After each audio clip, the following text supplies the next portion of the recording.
What's up, YouTube?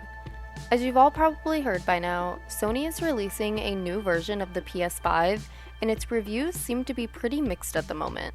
Let's talk about all the feedback we've seen on the internet from fans and analysts everywhere, and their shock at this new release.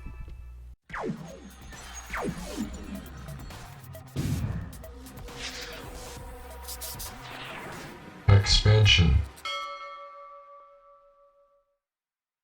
So, to start off, Sony just announced it will be releasing a new version of the PS5 called the PS5 Pro on November 7th, 2024.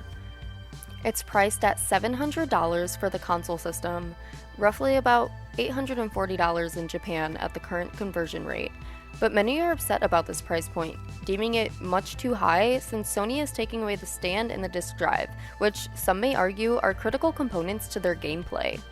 Now, some analysts argue this price point was deemed to protect Sony's profit margins, as they obviously don't want to sell any product at a loss, and with their technological advancements to the console, there's no wonder it's not so affordable.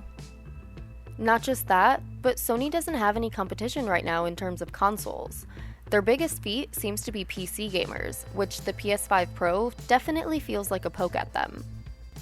Microsoft isn't releasing a new version of the Xbox, at least not anytime soon that we know of, so of course Sony is going to blast their pricing for a new product, especially with its new advanced specs being compared to that of a PC. It's not the same as it was when the PS4 Pro was released and Microsoft decided to release the Xbox One X roughly a year later. With no competition in sight, Sony seems to be pretty confident in its fan base purchasing the PS5 Pro and holding up to their own sales and profit expectations. With this pricing though, so many consumers are confused as to why they would make this decision. Well, Sony's PlayStation top guy Mark Cerny said that the PS5 Pro will have better ray tracing aspects, and Sony was the one to motivate AMD to implement it. He said the developers are loving it, so I'm sure it boosts the excitement for fans all over, especially with at least 40 to 50 games being adapted for the new version of the console. Many are saying it's built for an improved gaming experience, but others aren't so sure. In the announcement, Sony stated that the advanced hardware and software was designed for super sharp image clarity, high frame rate gameplay, and advanced ray tracing. The PS5 Pro will also include 8K quality, Wi-Fi 7 compatibility, a 2TB storage unit, as well as Game Boost. While it will be compatible with all the current accessories, you'll have to pay extra if you want to add a disk drive. The current PS5 is priced at least $200 lower, depending on the retailer you're shopping with, even with it being the digital version. Of course, however, the manufacturing costs are much higher than they used to be, so is it really a surprise that Sony docked its price point at $700 for a new fancy system they're using to bring in more PC gamers? Probably not. They know the price PC players are willing to hash out for the best quality graphics and more, so why can't they do the same for an advanced version of the PS5? Even still, some fans are understandably upset at this release, because it feels like a high-end device for the platform's most dedicated fans, and there's not really much more to it.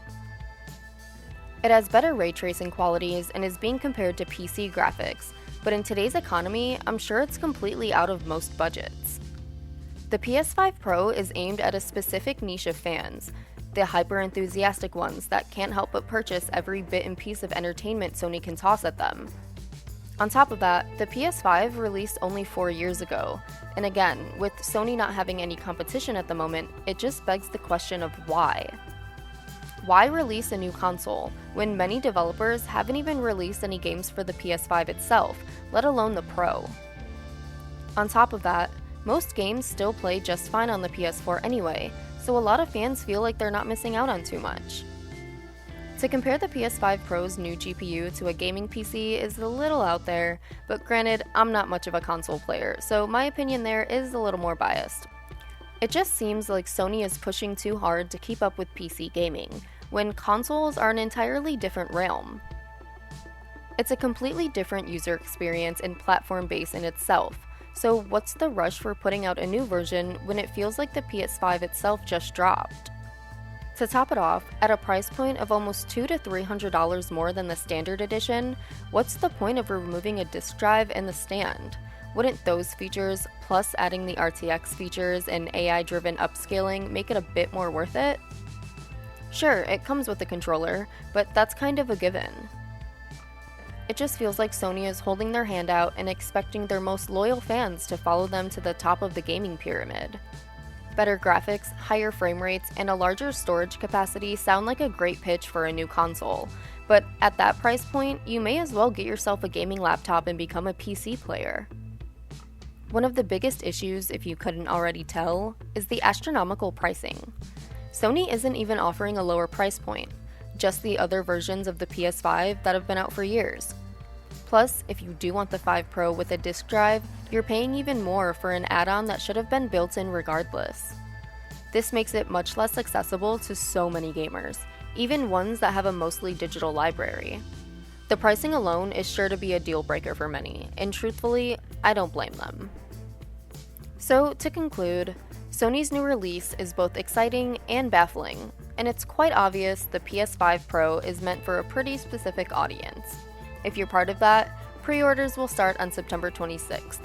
So, what are your thoughts on the news? Drop your opinion down below in the comments, and be sure to leave a like and a sub if you want to see more content just like this. Tap the bell to be notified when a new video drops, and make sure you join the Discord for all the latest updates on the channel, or if you want to share your opinion on this topic even more. We'll see you next week, and thanks for tuning in. TecXpansion.